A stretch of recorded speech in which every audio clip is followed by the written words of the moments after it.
Welcome back नाज़रीन, मेहमान गिरामी मौजूद और बात कर रहे थे। ज़की साहब इन्होंने बताया कि किस तरह से जो है वो वैक्सीन के लिए रजिस्ट्रेशन अपनी करानी है और फिर वो कितनी एज रिक्वायर्ड है, ये अपनी अपनी जगह पे मौजूद है। मुझे बताएं कि ये एक बड़ा अच्छा इकदाम है ज़की साहब कि जो वैक्सीन है वो फ्री ऑफ कास्ट है। ये बड़ी अहम बात है और चाइना हमारा ब्रदर मुल्क जो है वो हमें दोस्त मुल्क जो है वो हमें प्रोवाइड कर रहा है। तो साथ साथ हमने देखा है कि कॉन्स्पिरेसी थ्योरी जो फैलाई जा रही है उसकी रोकथाम के लिए या उसको उसका रिबटल या उसकी अहमियत को कम करने के लिए आप क्या इकदाम उठा रहे हैं? कि जिस तरह से मैंने देखा कि 2-3 ऐसे बड़े पढ़े लिखे लोग जो हैं वो खवातीन के हवाले से कह रहे थे, डॉक्टर साहब से तो पूछेंगे, टेक्निकल बात है ये, कि जी खवातीन जो है उसके बाद वो मां बनने के काबिल नहीं रहेंगी। ये बड़ी उन्होंने मतलब चलाई हुई है। तो ये कहां तक इसका आपकी हुकूमत की तरफ से कोई जवाब नहीं आया? शमशी साहब, इसका मैं आपको थोड़ी सी बात बताता हूँ कि हमारी पाकिस्तान की एक रवायत है कि यहाँ पे जब भी कोई नई चीज आती है ना, लाउड स्पीकर जो नया नया आया था ना उसके ऊपर एतराजात इतने थे। बिल्कुल सही बात है कि भाई अगर इसके अंदर अजान दी जाए तो मतलब वो कुफर है। और आज हमारे आलम हजरात जो हैं, मौलाना हजरात जो हैं, बगैर स्पीकर के वो किसी से बात भी नहीं करते। तो ये जो वैक्सीन आई है, हमें ये खुद इसका एहसास करना चाहिए कि ये बीमारी के लिए है और बीमारी की रोकथाम के लिए हमारी इम्यूनिटी बेहतर करेगा। जिस तरह डॉक्टर साहब ने कहा है कि अगर खुदा न खासा दोबारा हो जाता है तो अगर आपके अंदर ताकत है इस बीमारी को रोकने की तो वो इस वैक्सीन के जरिए होगी। तो ये हमें लगवानी चाहिए। सही, मतलब हर नौजवान को, बच्चों को। बिल्कुल ठीक है। और कम से कम आप भी जो है ऐसी इन्वायरमेंट क्रिएट करेंगे जब तक नौजवानों तक या आम के लोगों को पता चले कि इसकी अफादियत क्या है। अच्छा डॉक्टर साहिबा, कर्नल साहब के पास बाद में जाता हूँ, फिर सियासी बातें शुरू हो जाएंगी। अच्छा, इस पर मैं फायदा उठा लूँ। मुझे बताइए कि ये जो लोग हैं, ये जो लोगों के जहनों में वहम पैदा कर रहे हैं, ये आपने भी सुना होगा कि वो जी बच्चियों को ना लगवाएं, खवातीन ना लगवाएं, वो मां नहीं बन सकेंगी। जी। तो ये जरा मुझे बताएं कि इसके बारे में लोगों को आप जरा अवेयरनेस। नहीं, ऐसा कोई वो नहीं देखा गया, क्योंकि देखें जब भी कोई वैक्सीन आती है वो ऐसे ही डायरेक्ट नहीं आ जाती। उसके पीछे बहुत एफर्ट्स होती हैं, बहुत साइंसदान, बहुत बायोलॉजिस्ट काम कर रहे होते हैं। ठीक है। अब देखिए, सबसे पहले अगर हम कोई वैक्सीन लाते हैं तो उसका टेस्टिंग प्रोसेस होता है। सबसे पहले प्री क्लिनिकल टेस्टिंग होती है जो रैट्स पे है, माइस पे है, मंकीज पे है, उनको वो वैक्सीन दी जाती है। उसके बाद उसका फेज 1 ट्रायल आता है जिसके दौरान कुछ और लोगों को दी जाएगी। फिर उसके बाद वॉलंटियर करते हैं, वॉलंटियर। उसके बाद फेज 2 ट्रायल होगा जिसमें हम सैकड़ों लोगों को देंगे और उसके बाद फेज 3 ट्रायल आएगा जिसमें हम थाउजेंड्स ऑफ पीपल को देंगे। तो इतने लंबे ट्रायल के बाद ये वैक्सीन आम आवाम तक पहुंचती है। तो इसलिए हमें बिल्कुल नहीं घबराना चाहिए, क्योंकि ये वैक्सीन जो आ रही है ये कंप्लीट ट्रायल्स के बाद है, कंप्लीट इसके ऊपर इन्वेस्टिगेशंस हुई हैं, उसके बाद ही ये वैक्सीनेशन हमारे तक पहुंची है। तो ऐसा कुछ भी नहीं है कि ये किसी भी मेल की या फीमेल की फर्टिलिटी को हैम्पर करेगी, ऐसा कुछ भी नहीं देखा गया। बिल्कुल ठीक है। इसका मतलब ये हुआ कि ये जो कॉन्स्पिरेसी थ्योरीज हैं ये उसी तरह है जैसे मुख्तलिफ जो इंजेक्शंस थे बच्चों की पैदाइश के ऊपर लगाए जाते थे, उनको कतले पे लाए जाते थे, उसके ऊपर भी कुफर के जो है वो फतवे लगा दिए जाते थे, दीगर मामला भी इसी तरह के थे। जी बिल्कुल। तो नाज़रीन ये जरूर लगवाएं जिन लोगों को ये सहूलत फराहम की जा रही है, जिस एज को या फ्रंट लाइन पे लड़ने वाले लोगों को। ये डॉक्टर साहब का यही कहना। जी बिल्कुल। अच्छा कर्नल साहब, हम थोड़ा सा अब आ जाएं अवाम की दूसरी बातों की तरफ। मुझे बताएं कि ये जो डस्का में आपको ट्रेंड नजर आया है, ये जो सिंध में आपको ट्रेंड नजर आया है वोटर का, ये जो नौशहरा में उनकी हुकूमत के अंदर पीटीआई की वहां पे सीट जो है वो नून लीग ले गई है, ये वोट को इज्जत दो का जो नवाज शरीफ का बयानिया था उसकी जीत है या महंगाई और बेरोजगारी और लोगों का पिस जाना उसके खिलाफ ये एहतजाज है? मेरे नजदीक ये जो अगले इलेक्शंस होने हैं ये उसका एक अक्कासी है, उसका फिलर है। अच्छा, मैं हमेशा एक बात कहता हूं कि अगर पीटीआई ने सरवाइव करना है, अगर इमरान खान साहब चाहते हैं कि पीटीआई जो है वो एक दफा फिर गवर्नमेंट बनाए तो उन्हें सिर्फ एक काम करना, और वो है आम शहरी की जिंदगी में आसानी लाना। दुरुस्त। महंगाई कम करके उसे जरूरियात जिंदगी प्रोवाइड करके, और जो बेसिक नेसेसिटीज हैं उसकी, उसमें पहली गवर्नमेंट्स के दौरान जो उसका लाइफ स्टैंडर्ड था उसको बेहतरी की तरफ लेके आना है। मगर अनफॉर्चुनेटली वादे बहुत थे, उम्मीदें बहुत थीं, क्योंकि देखिए अवाम फ्रस्ट्रेट हुई थी ना। इमरान खान साहब पीटीआई की इमरजेंस कैसे हुई? अवाम जो है वो इतने सालों की 2-3 पार्टीज के हालात देख के पिस के फ्रस्ट्रेट हुई थी, और एक पीटीआई में इमरान खान साहब पीटीआई को लेके आए तो एक उम्मीद की किरण बंधी वहां पे। और अगर इस 5 साल के अंदर वो अवाम की उम्मीद पे पूरा नहीं उतरते तो अवाम किधर जाएगी? ठीक है, ठीक। उसी फरसूदा निजाम में फिर फंस जाएंगे हम क्या? और फिर आप ये भी देख रहे हैं कि आए रोज, मतलब इस महीने में 3 दफा बिजली महंगी हो गई। देखिए बात वही है ना कि इससे गवर्नमेंट जो भी हो, ठीक है, असल ये चीज है कि जो normal citizen, common citizen of Pakistan है, उसकी लाइफ कितनी फैसिलिटेट हो रही है। देखिए वो एक मिसाल मशहूर है ना कि किसी ने 14वीं के चांद के मुतल्लिक पूछा तो भूखे ने कहा कि हाँ मुझे इसमें रोटी की शक्ल नजर आ रही है। देखें गरीब बंदे को, जिसको खाने को कुछ नहीं मिल रहा, जिसका बच्चा जो है वो स्कूल नहीं जा पा रहा, जो बिजली का बिल नहीं दे पा रहा, बिजली कट रही है, उसको इस चीज से गर्ज नहीं है कि इमरान खान साहब जो हैं वो हैं, नवाज शरीफ साहब हैं, जरदारी साहब हैं, बिलावल भुट्टो साहब हैं, कौन प्रीमियर है। उसको इससे गर्ज नहीं है। उसको गर्ज है अपने रोते हुए बच्चे से, उसको गर्ज है अपने बिलकते हुए बच्चे से, अपनी भूखी बीवी और बीमार मां से जिसके लिए उसे दवाइयां चाहिए। तो उसे क्या अपॉर्चुनिटीज दी जा रही, ये देखना पड़ेगा। और अगर ये अपॉर्चुनिटीज नहीं दी गई, अगर बेहतरी ना आई कॉमन सिटीजन की लाइफ में, तो इमरान खान साहब और पीटीआई का जो ग्राफ पिछले इलेक्शन में था, आई डोंट फोरसी ठीक है कि वो अगले इलेक्शन में होगा। वो बुल्ले शाह ने कह दिया ना कि 5 रुकन इस्लाम दे ते 6वां बुलिया टुक 6वां जे ना पूरा होवे पंजो जावन लोग। बिल्कुल जकी साहब लोगों का ईमान ते ना खराब करो। अगर तुसी 6वां मुका दिता तो लोगों का तो ईमान खराब हो जाएगा। मैं इस बात को मानता हूं कि ये 2-2.5 सालों में हम अवाम के लिए कोई इतनी ज्यादा फैसिलिटी, सर 200-300 गुना महंगाई हुई है। 10-20 रुपए की महंगाई बंदा अफोर्ड करता है। बिल्कुल हुई है महंगाई। मेडिसिन और जो बेसिक नीड्स हैं उसमें महंगाई आई है। लेकिन ये अभी सरकारी मुलाजमों ने इस्लामाबाद में स्ट्राइक भी की, और आपको पता है उनकी 25% तनख्वाहें आप बढ़ा रहे हैं। ठीक है। और ये अपना जून से पहले ये जब बजट बनना शुरू हो रहा है, बजट बन रहा है, और उसके अंदर मेरा क्योंकि इंसाफ वर्कर फेडरेशन पंजाब को मैं चेयरमैन भी हूँ, उसमें जितनी भी लेबर यूनियंस हैं मुख्तलिफ अदारों की हैं, मैंने उनसे प्रपोजल्स ली हैं कि बताएं कि किस तरीके से ये हम सैलरी जो कि ये अफोर्ड भी कर सके, गवर्नमेंट बढ़ा भी सके, अफोर्डेबल हूँ। ठीक है। उसमें वो करें, वो मुझे प्रपोजल दे रहे हैं। कुछ मैं भेज भी चुका हूँ पंजाब गवर्नमेंट को, और वहाँ पे नेशनल अपनी फेडरल गवर्नमेंट को भी भेज चुका हूँ मैं। तो इंशाल्लाह ताला मेरी तो हमारी पार्टी के जो मेरे साथ काम कर रहे हैं पूरे पंजाब में, हमारी कोशिश है कि अगर महंगाई हुई है तो उसके हिसाब से उसकी इनकम, उसकी सैलरी वो बढ़नी चाहिए। ठीक है। ये तो आप रोजगार की बात कर रहे हैं कि जो सरकारी मुलाजिम ऑलरेडी हैं, जिनके पास रोजगार ही नहीं है वो क्या करें? हाँ, उसके लिए कि उनको अभी भी काफ़ी वैकेंसीज आई हैं, और हमने ये इश्तिहार वगैरह भी दे रहे हैं मुख्तलिफ जगह पे, अखबारात में भी आ रहा है।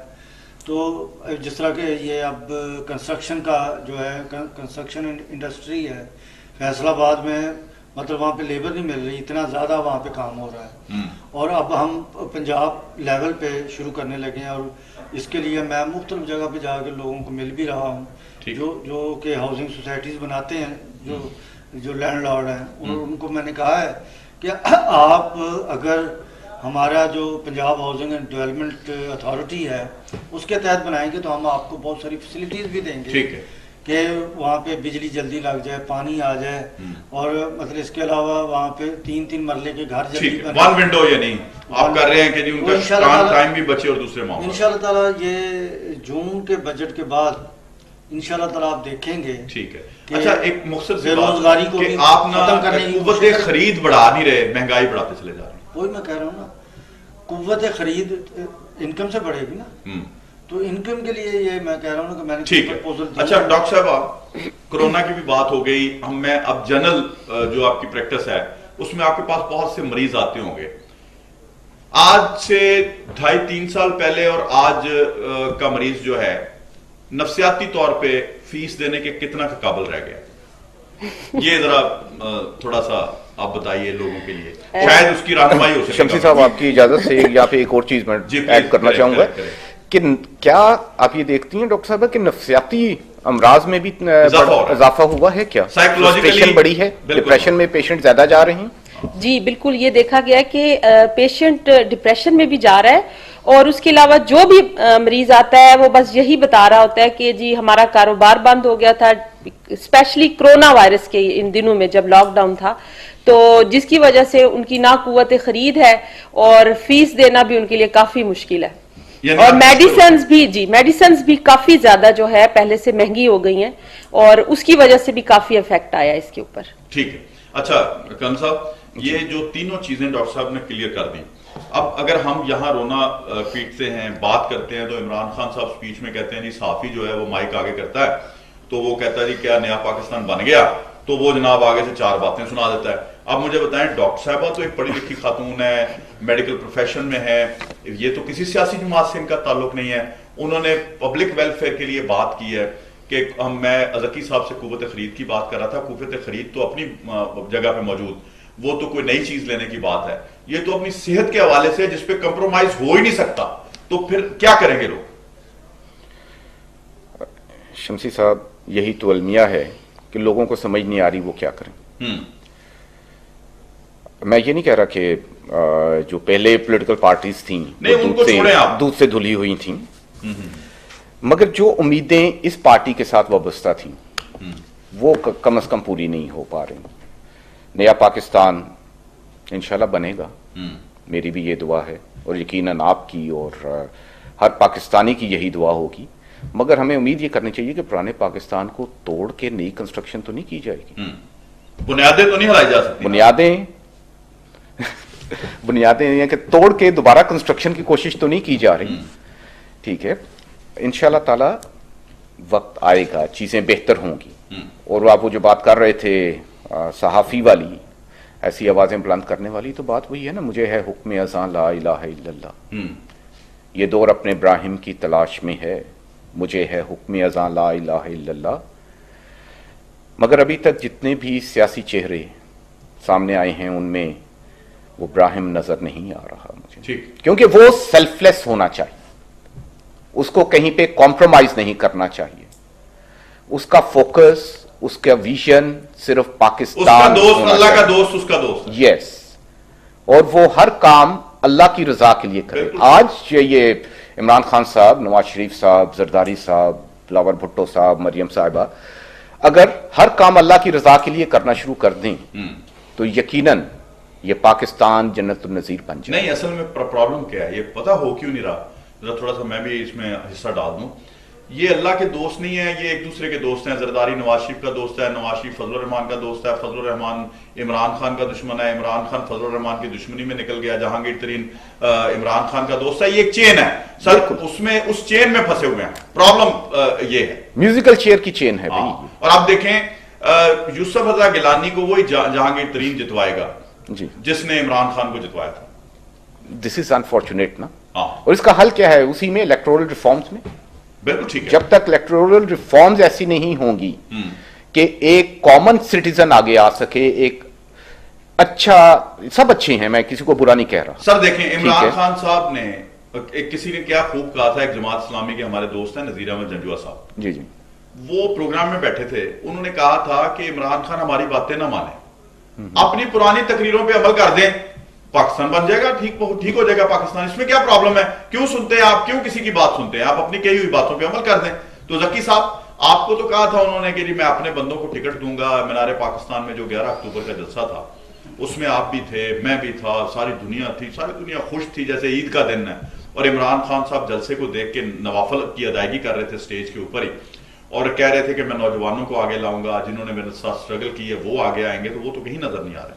इसमें शक नहीं कि वो जो 30 अक्टूबर 2011 का जलसा था वो तहरीक इंसाफ के फाउंडर्स मेंबर और पुराने कारकुनों ने ही करवाया था, और वो इतना बड़ा जलसा हुआ जिसके बाद ये जनरल पाशा साहब का हिस्सा था वो फैसिलिटेट करने में।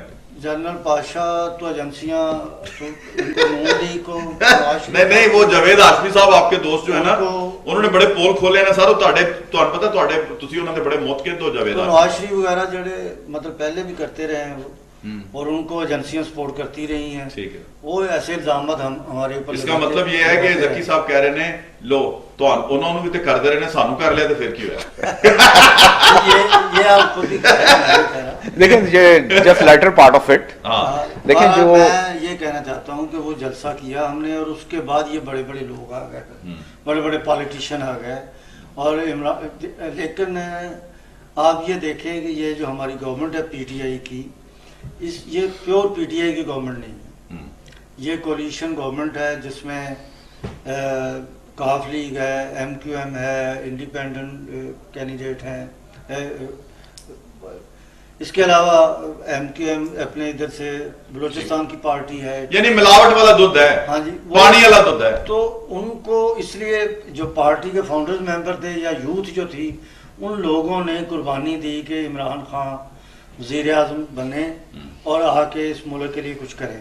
ठीक, अभी भी हमें उम्मीद है, आस है कि इस बजट में रिलीफ देंगे आवाम को। ठीक है, तो हम इतने सेल्फिश नहीं है, हमारी जो पुराने लोग हैं, कारकुन हैं, हाँ ये बात हम खुद कर, लेकिन आई एग्री, क्योंकि हालांकि अगर हम लोग बाहर बैठ के प्रेस के आगे बात करें तो हमें पता प्रेस बहुत उछालेगा इन चीज़ों, लेकिन हम नहीं गए, इसलिए कि हमें पूरी उम्मीद आस है कि इमरान खान 5 साल जब पूरे करेगा, उससे बहुत पहले, बल्कि इसी जून के बाद इंशाल्लाह ताला आप देखेंगे कि पाकिस्तान की आवाम के हालात कुछ ना कुछ बिल्कुल ठीक। अच्छा कर्नल साहब, एक जुमला लास्ट में कौम के लिए कुछ जुमला आपके, मैं इस पोडियम से फायदा उठाऊंगा। शमसी साहब, आपने एक बहुत अच्छा कदम उठाया कि सियासी के साथ साथ एक सॉर्ट ऑफ अवेयरनेस प्रोग्राम कोविड-19 के अगेंस्ट जो है उसकी थीम दिया है आपने। तो अवाम को मैं यही कहूँगा कि ये वैक्सीन जो है ये आपके फ़ायदे के लिए है, इंशाल्लाह ताला आपको फ़ायदा पहुँचाएगी, कोविड से बचाएगी। डॉक्टर साहब एक जुमला। जी, मैं यही कहूंगी कि वही जैसा कि कर्नल साहब ने फरमाया कि देखिए लोगों की बातों पे आप बिल्कुल ध्यान ना दें, क्योंकि कोई भी आपका दुश्मन नहीं है, कोई भी आपको गलत चीज कभी भी एडवाइस नहीं करेगा। जो एक वैक्सीनेशन जो थ्रू आपको मेडिकल पर्सनल थ्रू गवर्नमेंट लगाई जा रही है, तो उसमें आपको शक नहीं होना चाहिए। बिल्कुल ठीक है जी। जकी साहब आप। मैं थोड़ी सी पंजाबी के हवाले से बात करूंगा। बिल्कुल जरूर करें। कि हमारे पंजाब के अवाम को, घरानों को ये चाहिए कि वो अपने बच्चों को पंजाबी पढ़ाएं, और मैं गवर्नमेंट ऑफ पंजाब से, गवर्नमेंट ऑफ पाकिस्तान से भी रिक्वेस्ट करूंगा, जिस तरह सिंधी जुबान सिंध में सरकारी जुबान भी है, वो अपने बलूचिस्तान में 5-6 जुबानें हैं वो सरकारी हैं, पंजाबी को भी अहमियत दो। पंजाबी को आप ये दे रहे हैं कि यूरोप के छोटे छोटे मुल्क हैं, उनकी अपनी जुबान है, अपनी अपनी लैंग्वेज, और वो तरक्की याफ्ता मुल्क है, बिल्कुल ठीक, मतलब वेलफेयर स्टेट हैं, लेकिन अपनी जुबान का मजा ही अपना, अपनी जुबान। बहुत बहुत शुक्रिया। और घर के अंदर भी पंजाबी बोले। डॉक्टर साहबा बहुत बहुत शुक्रिया। जनाब कर्नल साहब, जनाब अमीन जकी साहब। नाज़रीन, प्रोग्राम का इख्तिताम हम अच्छे नोट पे कर रहे हैं। बड़ा खूबसूरत मैसेज दिया तीनों मेहमानों ने। यकीनन अगर माँ बोली आप बोलते रहेंगे, दीगर जुबानें तो आप जब इल्म हासिल करने स्कूल में जाएंगे, आप अंग्रेजी भी सीख लेंगे, उर्दू भी सीख लेंगे, पर्शियन भी सीख लेंगे, अरबी भी सीख लेंगे। कुरान पाक को जब आप पढ़ेंगे तो अरबी की तरफ भी आप राग़िब हो जाएंगे। प्लीज अपनी जो मदर टंग है, यानी जो पंजाबी जुबान है, इसकी जो मिठास है और इसकी जो गुस्सा है, इसका जो प्यार है, उसका एक अपना ही मजा है। जिसने अब्बे के लितर खाए हैं, जिसने अब्बे की नोक झोंक सुनी है, वो तो पंजाबी से इधर उधर नहीं होता, भटकता नहीं है। और असी पंजाबी सुनी दा सी कि मां प्यो दियां गालां ते घ्यो दियां नालां। ये सुना है तुसी मेरे मेहमान ने गिरामी ने भी सुना है, जरा कह दो जी, उसकी जी, आवाज। आपको सुना है और तो ये जो उर्दू ज्यादा तर्जुमा नहीं हो सकता। नहीं हो नहीं हो सकता। और सकता। ये जो है ये दुआएं ही हैं बेसिकली, जो वो अल्फाज है ना जिसको हम शायद वो बुरा लफ्ज है लेकिन वो अल्फाज दुआएं वाली है। और माँ जब गुस्सा भी कर रही होती है पंजाबी में तो दुआ दे रही होती है। तो इसी नोट के साथ कि अपनी माँ बोली की हिफाजत करें और पंजाबियों के नाल प्यार करो और पंजाबी जुबान जो है उदी मिठास नू बढ़ाओ, अगे लेके जाओ और दीगर जुबाना का भी एहतराम करदे हैं उन्होंने नाल ताल्लुक उदाओ पंजाबी। आज का ये पैगाम और प्रोग्राम का इख्तिताम, पाकिस्तान जिंदाबाद।